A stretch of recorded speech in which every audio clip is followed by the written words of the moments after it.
Selamat sore pemirsa, kembali lagi di Kampus Newsroom, belajar serius dikemas ala berita, bersama saya Zikra Aulia Fani. Baik pemirsa, kali ini saya akan membawakan materi yang telah disampaikan minggu lalu pada presentator dari perwakilan kelompok KPI 5D. Materi pada pertemuan kali ini berjudul Jurnalisme Investigasi dan Masyarakat Demokrasi di Indonesia dan di Dunia. Baik pemirsa, demokrasi memerlukan jurnalisme independen sebagai pilar keempat untuk mengawasi kekuasaan. Namun, era digital membawa tantangan besar. Hoax, disinformasi, dan tekanan politik mengancam kualitas informasi publik. Tanpa jurnalisme profesional, masyarakat kesulitan membuat keputusan tepat dan demokrasi melemah. Kondisi jurnalisme di Indonesia. Kondisi jurnalisme di Indonesia dijamin secara hukum oleh Undang-Undang Pers Nomor 40 Tahun 1999. Namun, praktiknya masih menghadapi tekanan politik, intimidasi, dan kekerasan terhadap jurnalisme. Kondisi ini dipengaruhi oleh konsentrasi kepemilikan media yang membatasi keberagaman dan independensi informasi. Di era digital, akses informasi juga dapat dibatasi atau diputus oleh pemerintah melalui Undang-Undang ITE yang berpotensi multitafsir dan disalahgunakan. Kondisi jurnalisme investigasi menempatkan media sebagai watchdog kekuasaan, berperan mengawasi pemerintah, korporasi, dan institusi sosial, sekaligus melindungi kepentingan publik. Namun, kondisi tantangan yang dihadapi mencakup keterbatasan sumber daya, tekanan politik, dominasi kepemilikan media, dan disinformasi digital. Baik pemirsa, kondisi jurnalisme secara umum di dunia hampir sama dengan di Indonesia. Meski latar belakang sejarah dan politiknya berbeda, media tradisional kini tidak lagi satu-satunya sumber informasi, karena internet memungkinkan masyarakat mendapatkan berita cepat dan terhubung ke berbagai sumber.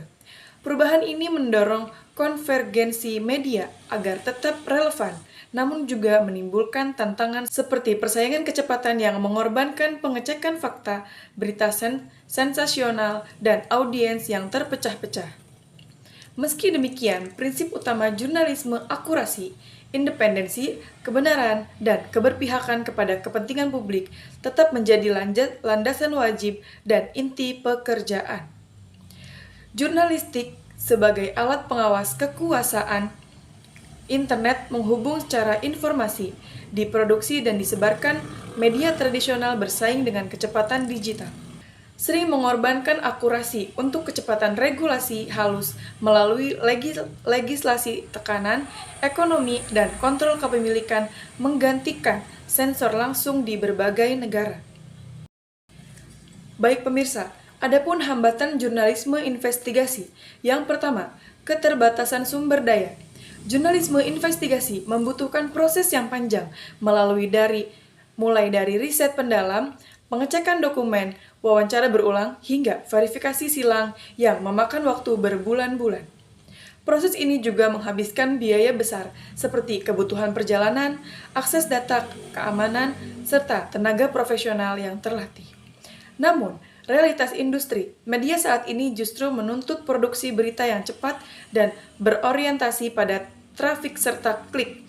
Model bisnis digital yang lebih mengutamakan kualitas konten, mengutamakan banyak redaksi, enggan berinvestasi dalam liputan investigatif, yang memakan waktu lama dan tidak selalu menghasilkan keuntungan langsung. Yang kedua, tekanan politik dan keamanan.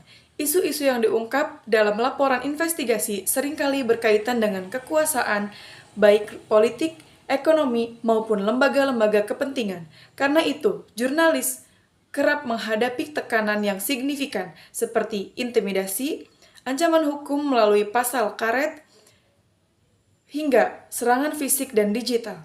Banyak jurnalis penyelidik bekerja dalam kondisi penuh risiko, terutama ketika mengungkap kasus korupsi, pelanggaran HAM, kejahatan terorganisir, atau konflik kepentingan pejabat. Situasi ini membuat ruang gerak jurnalisme semakin sempit, karena ancaman tersebut tidak hanya menargetkan mereka secara pribadi, tetapi juga keluarga dan media tempat mereka bekerja. Yang ketiga, dominasi kepemilikan media. Struktur kepemilikan media seringkali terhubung dengan kepentingan tertentu, baik dalam bentuk bisnis maupun politik. Ketika pemilik media memiliki afiliasi atau agenda tertentu, arah pemberitaan investigasi dapat dipengaruhi, dibatasi, atau bahkan dihentikan demi melindungi kepemilikan mereka. Yang keempat, disinformasi digital. Ekosistem digital yang dipenuhi informasi palsu, propaganda, terorganisir, dan kampanye manipulatif membuat proses verifikasi semakin sulit. Jurnalis investigasi harus bekerja ekstra untuk memilih mana informasi yang benar dan mana informasi yang tidak benar. Baik pemirsa, kondisi jurnalisme di Indonesia secara hukum dijamin oleh Kebebasan Pers, Undang-Undang Pers Nomor 40 Tahun 1999. Namun, praktiknya masih menghadapi berbagai tekanan, termasuk tekanan politik, intimidasi kekerasan terhadap jurnalis, konsentrasi kepemilikan media, dan pembatasan akses informasi di era digital.